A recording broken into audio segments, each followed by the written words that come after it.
Hello guys, this is Manish Kumar and welcome back to my channel MKP Quick English. Friends, आज हम start करने जा रहे हैं एक कोर्स जो कि इग्नू यूनिवर्सिटी में करवाया जाता है। ये एक कंपलसरी कोर्स है जो कि फर्स्ट ईयर में अक्सर स्टूडेंट्स को दिया जाता है। ये मेरे को भी फर्स्ट ईयर में मिला था और ये बहुत ही इंटरेस्टिंग सब्जेक्ट है, इंग्लिश कम्युनिकेशन स्किल्स।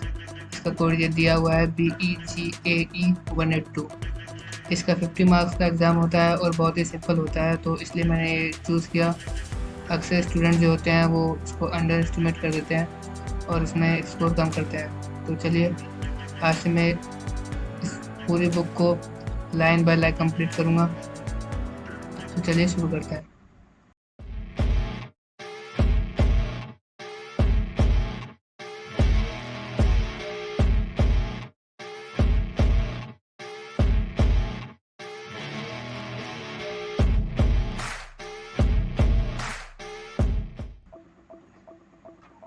तो ये है इसकी बुक, यह है इसका ब्लॉक वन में यूनिट 1 जो है इसकी वो है द प्रोसेस ऑफ कम्युनिकेशन। चलते हैं इस पर।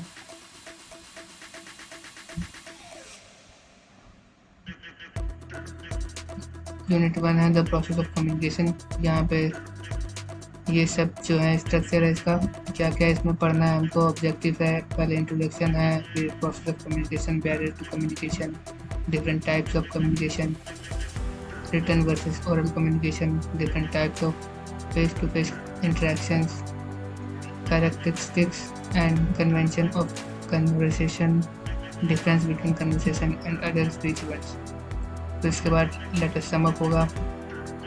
ये कुछ ऑब्जेक्टिव्स हैं, तो चलिए सबसे पहले इसके ऑब्जेक्टिव्स देख लेते हैं कि इसके ऑब्जेक्टिव्स क्या हैं इस यूनिट के।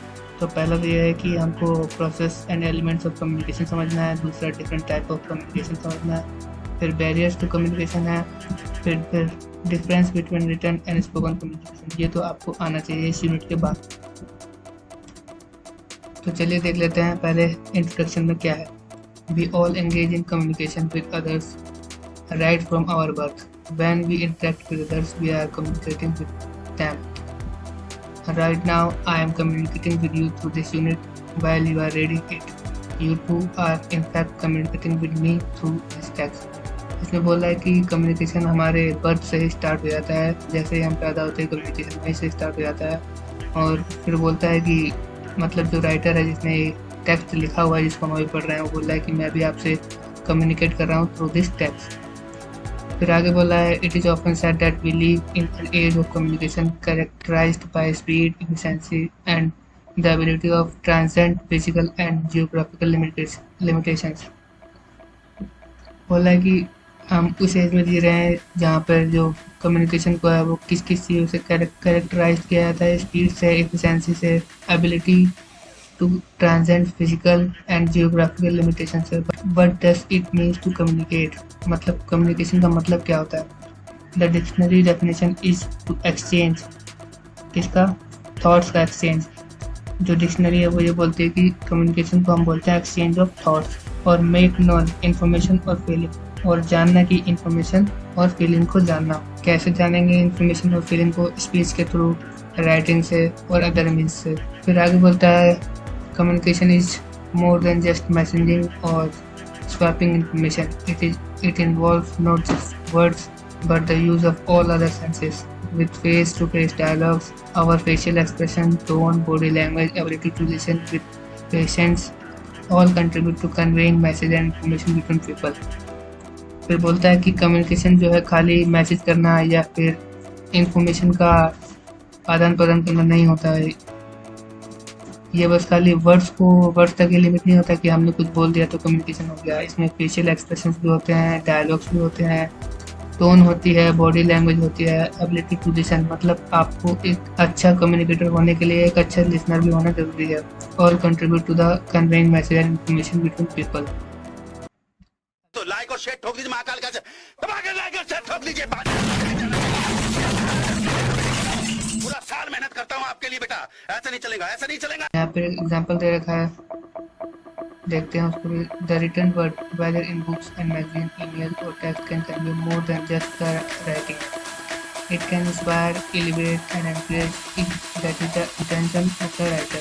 बोल रहा है कि जो वर्ड्स होते हैं किसी भी मैगजीन में या बुक में वो किसी को इंस्पायर कर सकते हैं, एलिवेट कर सकते हैं, इंकरेज कर सकते हैं अगर वो एक इंटेंशन है राइटर का। तो अब यहाँ पे कोई writer right line trust in A recent book on punctuation pointed out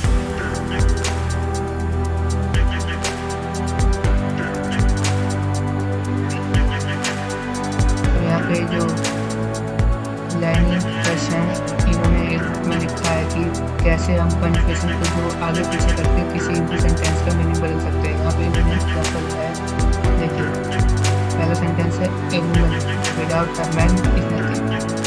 फिर दूसरा सेंटेंस है इसी को पंक्चुएशन का डिफरेंट तरीके से यूज करके उसका मीनिंग चेंज हो गया।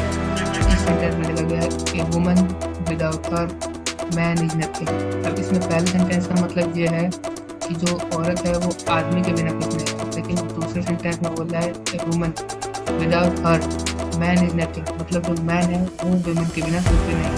तो यहाँ पर जो कॉलन है ये डेफिनेशन को बताने के लिए यूज किया जाता है। यहाँ पे देखिए यहाँ पर कॉमा जो लगा दिया है यहाँ पे और यहाँ पे, ये मीनिंग को यहाँ पे चेंज कर देता है। अब आगे चलते हैं। As human beings we have the ability to express ourselves and share our thoughts and feelings in many ways. We could live in isolation, never communicate with other person, but that will not create value. We can keep feeling to ourselves, or we can share them. Each person has his unique group of things, and each perspective is valuable. Through sharing these intuitions, ideas, or views with each other, global solution can be found. इसमें बोल रहा है कि हम जो human beings है और हम आइसोलेशन में मतलब कि एकांत में भी रह सकते हैं, लेकिन वो एक वैल्यूएबल थिंग नहीं होती। जब हम अपनी थॉट्स को एक्सचेंज करते हैं, अपने पर्सपेक्टिव को एक्सचेंज करते हैं, तो वो एक वैल्यूएबल चीज़ रहती है और इससे हम कोई ग्लोबल सॉल्यूशन भी फाइंड कर सकते हैं। मतलब जैसे कोविड आया था तो उसका हमने सॉल्यूशन मिलके ही फाइंड आउट किया था। Someone may share an idea that the other person may not have even considered. The different views could be compared to a jigsaw puzzle. अब इस पैराग्राफ में बोल रहा है कि मतलब हर व्यक्ति जो होता है वो डिफरेंट थॉट्स रखता है। इसमें जिक्सॉ पजल का एक एग्जांपल दिया है। जिक्सॉ पजल हम वैसे वो पजल होती है जिसमें अलग अलग टुकड़े होते हैं और उसको जोड़ के कंप्लीट पिक्चर बनाई जाती है। तो वही बोल रहा है कि जब डिफरेंट पर्सन जो होते हैं उनके पास डिफरेंट थॉट्स होते हैं, तो जब वो अपने डिफरेंट थॉट्स को एकजुट करते हैं तो एक नया थॉट बनता है जो किसी ने उसके बारे में सोचा भी नहीं होता, और वो एक यूनिक होता है और डिफरेंट होता है। इसे ही आगे एक्सप्लेन किया, where each person has their own piece and when the piece fit together the full picture emerges and a solution is found that may not have been considered previously. Certainly increased communication that use technology can be enormously valuable.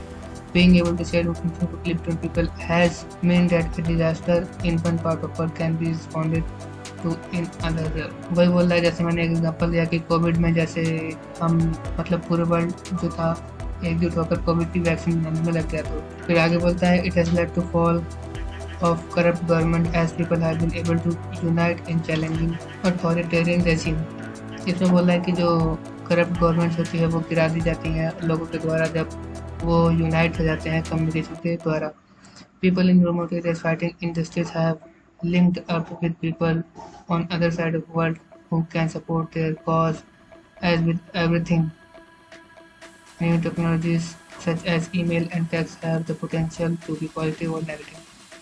ये चीज़ बताई गई है। So, do you see the value of communication? ये question आपके लिए। अब आ गया process of communication. ये एक डायग्राम के जरिए समझाने की कोशिश की गई है इसमें। यहाँ पे ये जो है वो स्पीकर है और ये जो है वो रिसीवर है।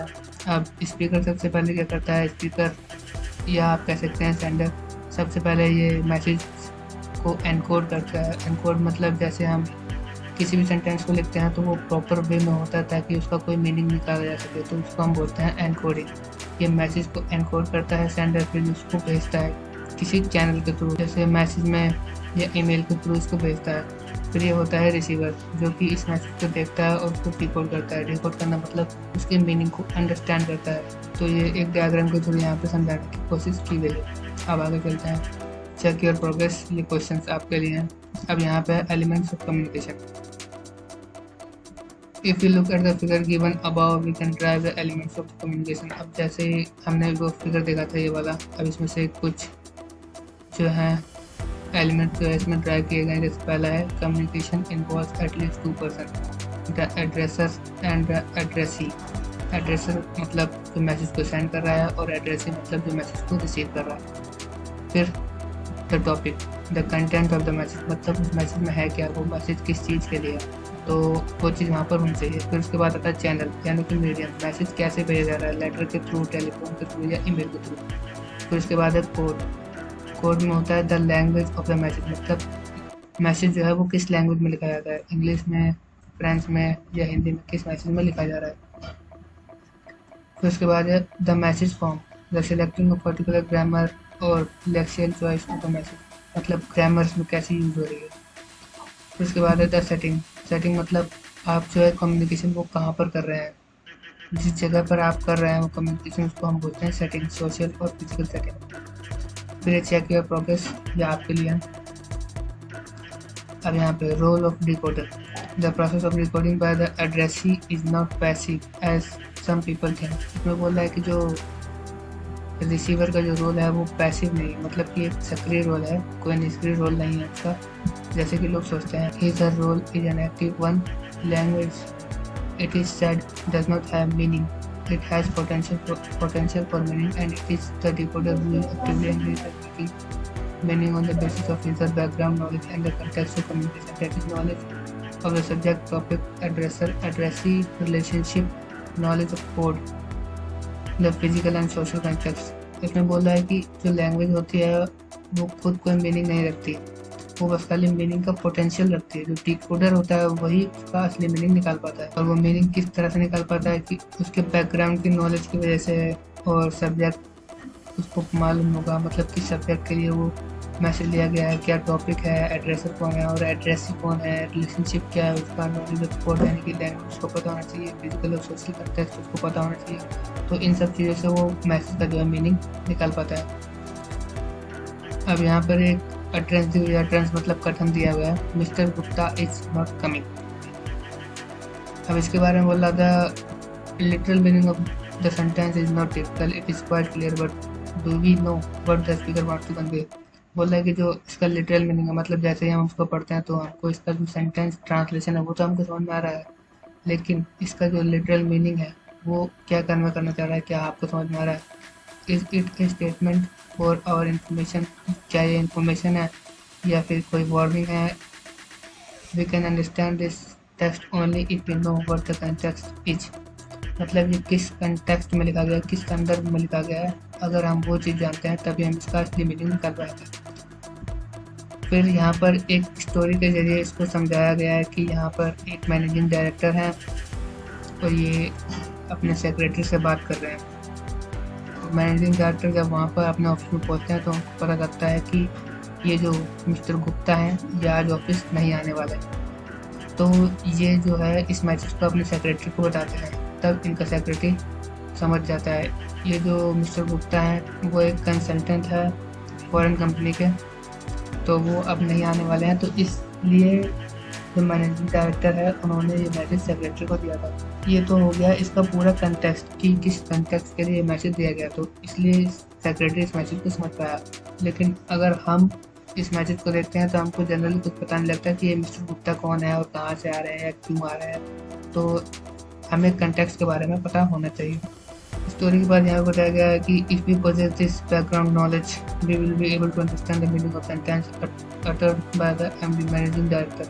This sentence can now be called an utterance in this context. बोला कि जब हमको ये बैकग्राउंड की नॉलेज है इसके बारे में कि स्टोरी में क्या हुआ था, तब हम इस सेंटेंस को समझ पा रहे हैं, तभी ये सेंटेंस एक utterance हुआ। The secretary can interpret the utterance to mean the meeting have to be cancelled and the officials informed accordingly. Arrangements such as sending the car to the airport, hostel reservation, etc. if any made for Mr. Gupta will have to be cancelled, etc. अब ये बोला है कि sentence को सुनने के बाद जो सेक्रेटरी है ये सारे स्टेप ले सकता है कि जो मीटिंग है वो कैंसिल कर दी जाएगी, उसके लिए जो गाड़ी एयरपोर्ट पर भेजी गई थी वो भी कैंसिल कर दी जाएगी, होटल का उनका रिजर्वेशन जो था वो सब कैंसिल कर दिया जाएगा। ये बात की बात है, फालतू की बातें रखी है। फिर आगे बोला है कि when we make an entrance we always do something, we use language to perform some functions. Example जैसे to inform, warn, promise, persuade, etc. and the hearer or reader can drive the meaning of the utterance only through actively processing the utterance in the context in which it is made. बोला कि एक जो utterance होता है, एक जो कथन होता है, वो कुछ ना कुछ परफॉर्म कर रहा होता है, जैसे कि वो कोई इन्फॉर्मेशन दे रहा होता है, कोई वार्निंग दे रहा होता है, कोई प्रॉमिस कर रहा होता है, या परसुएट यानी कि किसी को मना रहा होता है। तो जो एक हियरर है या रीडर है, मतलब सुनने वाला है या कोई पढ़ने वाला है, तो उसके मीनिंग को निकालने के लिए उसको एक्टिवली पार्टिसिपेट या प्रोसेस करना पड़ता है। फिर ये चेक योर प्रोग्रेस, ये आपके लिए है। अब यहाँ पर मैक्रो फंक्शंस ऑफ कम्युनिकेशन दे रखे हैं। The macro functions of communication are listed below. The emotive function to communicate the inner state of emotion, मतलब इमोशंस को दिखाने के लिए इमोटिव फंक्शन है एक कम्युनिकेशन का। फिर डायरेक्टिव फंक्शन यानी कि किसी से रिक्वेस्ट करने के लिए, जैसे क्लोज द डोर प्लीज। फिर ये फैटिक फंक्शन है, द फैटिक फंक्शन ये होता है मतलब पूछने के लिए, चेक करने के लिए, कंफर्म करने के लिए। आप इस टाइप ये फंक्शन एक कम्युनिकेशन का है। फिर है पोएटिक फंक्शन। पोएटिक फंक्शन मतलब ऐसा जैसे कि आप किसी भी टेक्स्ट को सजा कर लिखते हैं, जैसे कि पोएम्स में लिखा जाता है। फिर है referential function to carry information. अब इन्फॉर्मेशन तो कम्युनिकेशन कैरी करता ही है। फिर है meta linguistic function, focusing attention on the code itself, मतलब इसमें हमको कोड पे भी अटेंशन देनी पड़ती है। जैसे कि हम इंग्लिश में अक्सर विल और शैल का यूज़ करते हैं, लेकिन कहाँ पर विल का मतलब, जैसे कि हम जानते हैं कि विल और शैल जो है डिफरेंट कंटेक्स्ट में यूज होता है। कभी कभी विल जो होता है आई के साथ, वी के साथ हो जाता है, और कभी कभी अदर सब्जेक्ट के साथ भी हो जाता है। ऐसे ही सिमिलर शैल के साथ भी होता है। तो वो किस चीज़ के लिए हो रहा है और किस सिचुएशन में हो रहा है वो हमको समझना पड़ता है। The contextual function, creating a particular kind of context, मतलब एक पर्टिकुलर टाइप का कंटेक्स्ट होना चाहिए। तो फ्रेंड्स, आज की वीडियो में इतना ही। वीडियो लंबी हो जाएगी, आगे हम पढ़ेंगे barriers to communication next video में। उम्मीद है आपको वीडियो पसंद आएगी, तो वीडियो को लाइक कीजिएगा, चैनल को सब्सक्राइब कीजिएगा अगर आप चैनल पर नए हैं। Thank you very much, see you soon in next video.